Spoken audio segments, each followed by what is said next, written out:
Majority of Energy Bank workers are set to lose their jobs by close of tomorrow. This follows the decision by new owners, First Atlantic Bank, to restructure the merged entity. But how many workers are likely to go home? Details in the following report. We understand that about 100 workers of the merged entity are expected to go home possibly in the coming weeks.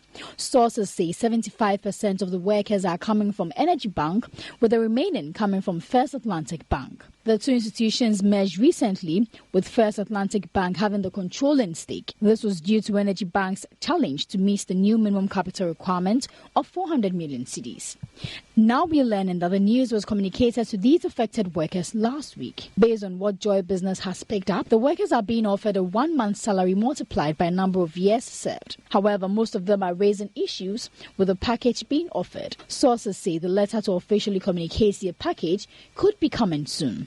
But according to persons close to management of the First Atlantic Bank, the action was needed because of what they described as duplication of roles as a result of the merger.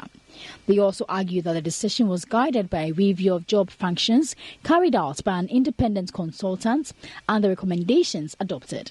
Management of First Atlantic Bank insists the process was fair and staff of both pre-merged entities are going to be affected. They also maintain that they are still in the negotiation stage and things have not firmed up yet. Some of the affected workers have argued about the approach of management of First Atlantic Bank and the fact that they did not really negotiate with them the package being offered. There are also concerns about whether the planned redundancy is going against some gentleman's agreement reached with the Bank of Ghana after the banks merged. So the initial communication to workers was made 2 days ago, where we understand 1 month salary and plus the number of years was tabled as severance package. Today, the bank gave a new offer and Joy Business has secured that letter. And let's take a look at portions of that letter. And it reads, pursuant to a meeting held on April 30, 2019 and following further discussions and negotiations, we hereby inform you that management has reconsidered the initial proposal based on feedback received and intensive deliberations, has decided to revise the initial proposal of 1 month to 1.5 months. We therefore confirm the details of the redundancy package as follows. Severance pay is 1.5 months of basic salary for each year of service completed on pro rata basis and capped at 24 months. The bank shall offer 20% discount on total outstanding loans amount of each staff and who has a loan facility. 1 month basic salary in lieu of notice and transportation of 2,000 Ghana cedis each. The letter continued by saying that the official letters, which would include your full redundancy package, will be ready for collection from the HR department by Friday, May 3, 2019, and this was signed by Jonas Safo Ba. So actually, in March this year, Judge Wiafe engaged Managing Director of the bank, Odum Odumfa, and in that interview, he said no worker will lose their job following the merger. Let's take a listen to that. We have a plan to conclude the system integration in 6 months. We're not at the end of the 3rd month yet. So we have about 3.5 months to go. But given what we've done so far and the results we've seen, I will say that it's gone even better than we expected. Of course, in a merger like this, you've got to integrate the people, the systems, the processes. And we're focused on concluding all this on time. We've had to redeploy staff, yes. We've got to move people around so that, like you said, where there are redundancies, we use them in places where they can be useful. We're making steady progress. We're happy with what we've done. And today, that is the state of things. I mean, our business is dynamic. We're not only dealing with people issues and issues of branches and all that. We're also dealing with channels.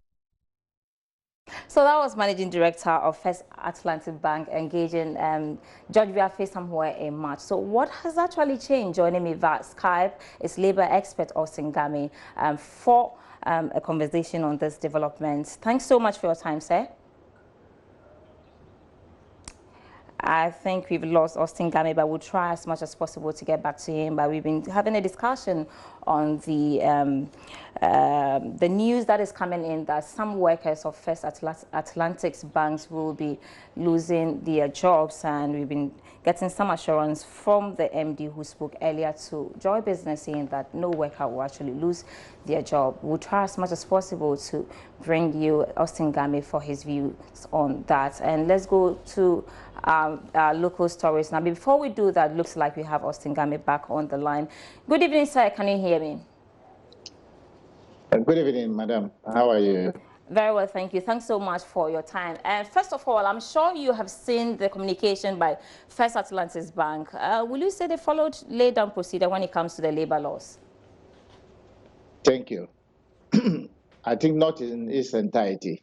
The labor law made adequate provision under Section 65(2) that any organization or two organizations that may be coming together in an amalgamation will have to follow certain, lay-down procedures.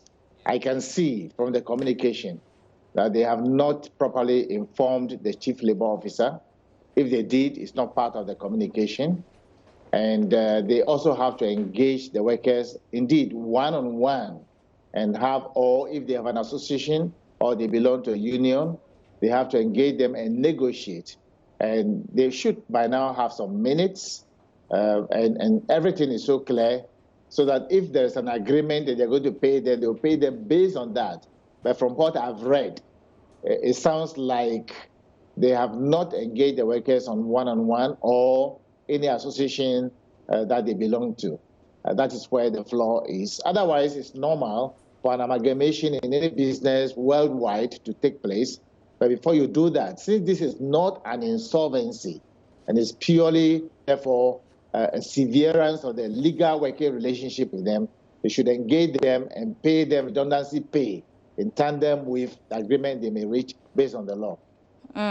So it's clear they didn't follow laid down procedures when it comes to the redundancy that is currently ongoing, because we understand that after that meeting 2 days ago, officials actually took mobile phones from workers, and we also understand that emails were blocked, and this morning the access to the premises of some of the banks were also denied some of the workers. So I mean, clearly they didn't follow the laid-down procedures, but we also know that most banks in Ghana do not have unions, and so in situations like this, what can the labor union do? Because some of them do not have a union, they don't belong to any union, so collectively, how can they bargain when it comes to issues like this?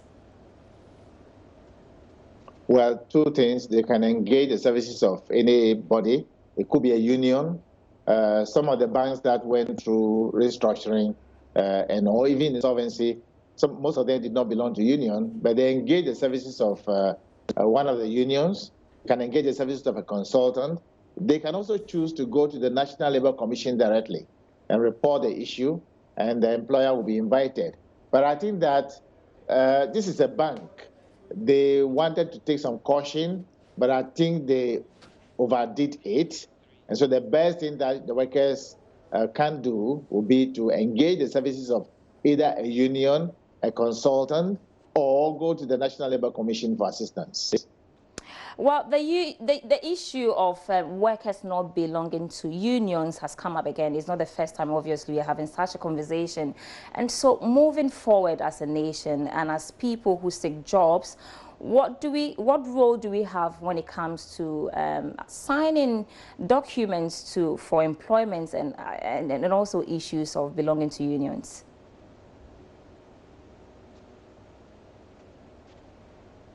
Well, to be honest with you, our labor law is adequate, sufficient enough to protect working people. It does appear in the banking fraternity and few other organizations. People are reluctant to maybe join or form a union. Even two people can form a union. So even Makola, they can form a union. So clearly, I hear this kind of thing all the time. There is sufficient provision contained in our Labour Act 651 for working people anywhere to form or join a trade union. The recent bank, Consolidated Bank, The workers are from a union. The employer did not resist them at all.